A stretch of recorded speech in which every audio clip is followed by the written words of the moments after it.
झारखंड सरकार में कृषि, पशुपालन एवं सहकारिता मंत्री शिल्पी नेहा तिर्की लगातार विभागीय बैठक कर चीज़ों को सुधारने में लगी हुई हैं।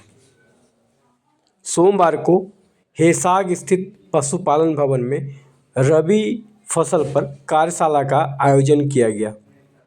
इस आयोजन में प्रदेश भर के कृषि विभाग के पदाधिकारी और मुख्यालय में स्थित अधिकारी निदेशक उपस्थित हुए। मंत्री सीधे लाभुकों से जुड़ी और हकीकत उन्होंने जाना।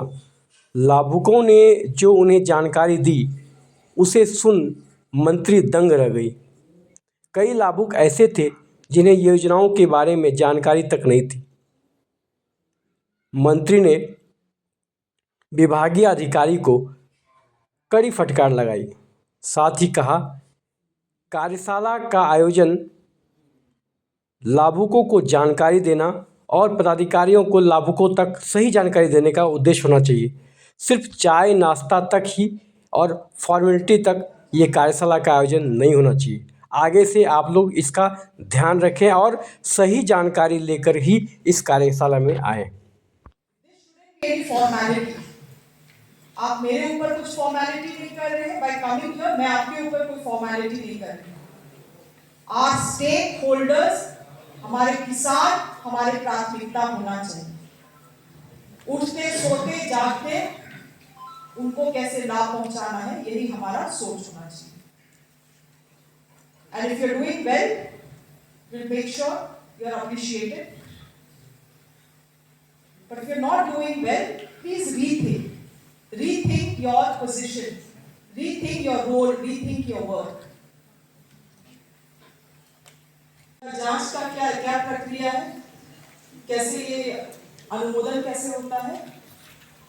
मैम ये तो वहाँ जैसे हम लोग का रजिस्ट्रेशन हो जाता है, उसके KYC होता है। हमको KYC होने के बाद उस प्रोसेस में आते हैं। नहीं जांच करके आप लोग वहाँ पे मिलेट्स उगाए जा रहे हैं नहीं जा रहे, वो रिपोर्ट कहाँ से आ रहा है आपके पास? और हम लोग फील्ड वेरिफिकेशन कर रहे हैं। फील्ड वेरिफिकेशन कर रहे हैं। फील्ड वेरिफिकेशन हो रहा है। जी। ये 3500 फार्मर्स एग्री स्मार्ट विलेज का जो टाइम ऑफ कंप्लीशन है, व्हाट चैलेंजेस है, ये रिपोर्ट रेडी रखना चाहिए। आपके जिला में जितने भी एग्री स्मार्ट विलेजेस है उसका रिपोर्ट। देखिए, मैंने जो अनुभव किया है, कृषि, पशुपालन और सहकारिता ऐसा विभाग है कि जिसको अगर हम लोग सब, केवल मैं अकेले नहीं, हमारे डिपार्टमेंट के जितने भी अधिकारी हैं, जितने भी नीचे में जो हमारे कर्मचारी हैं, अगर सही तरीके से हम लोग अपने योजनाओं को एग्जीक्यूट करें तो मुझे लगता है ये पूरा राज्य आत्मनिर्भर बन सकता है, केवल कृषि, पशुपालन और सहकारिता से। और मैं चाहती हूँ कि जिस इंटेंशन से, जिस मंशा से और ख़ास करके किसानों को प्राथमिकता लेके हम लोग स्टेट में काम कर रहे हैं, हमारी सरकार चिंतित है, उसको हमारे अधिकारी भी समझे उस गंभीरता को, क्योंकि हमारा जो 70% आबादी है आज भी खेती-बाड़ी पे ही निर्भर है।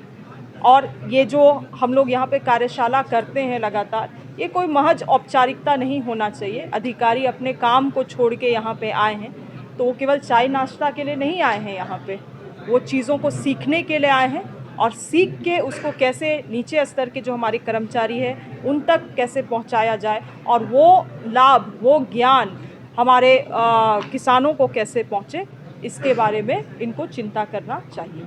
मैम, आज आपने दुमका FPO को भी यहाँ पर 15 लाख का चेक दिया, जिसके बारे में आप लगातार जिक्र कर रहे हैं। देखिए, FPOs तो हमारे लिए एक प्राथमिकता है, और मगर हम लोग चाहते हैं कि जिन FPOs को सरकार ग्रांट दे रही है उनका जांच हो, उनका मॉनिटरिंग हो और वो ऑथेंटिक FPOs हो। ऐसा नहीं कि गांव के कुछ लोगों को केवल आगे कर दिया जा रहा है और उसको चलाने और खाने वाले कुछ लोग और हैं। पिछले बार जो हम लोगों ने लोहरदगा का FPO को दिया था, उनका फिज़िकल जांच हम लोगों ने किया, मगर आज जो दुमका FPO को हम लोगों ने दिया है, दुमका ज़िला के जो अधिकारी हैं उनको निर्देशित किया गया है कि फील्ड में जाके उनका भी जांच करें, उनका रिपोर्ट्स को भी जांच करें, ऑडिट करें। और एक गाइडलाइन में हम लोग और एक चीज़ को जोड़ने वाले हैं। अभी जो नाबार्ड एजेंसी है वो क्या करती है कि जो कोऑपरेटिव एक्ट में रजिस्टर्ड FPOs हैं उनको हम लोग स्टेट से मॉनिटरिंग करते हैं, मगर जो कंपनी एक्ट से रजिस्टर्ड एफपीओज होते हैं उसको वो कोई प्राइवेट सीए से करा लेते हैं। तो अब एक गाइडलाइन हम लोग इसमें जोड़ रहे हैं कि जितने भी एफपीओज जो ग्रांट के लिए अप्लाई करेंगे, स्टेट उसको ऑडिट और मॉनिटर करेगी, तभी ग्रांट उसको सुनिश्चित किया जाएगा।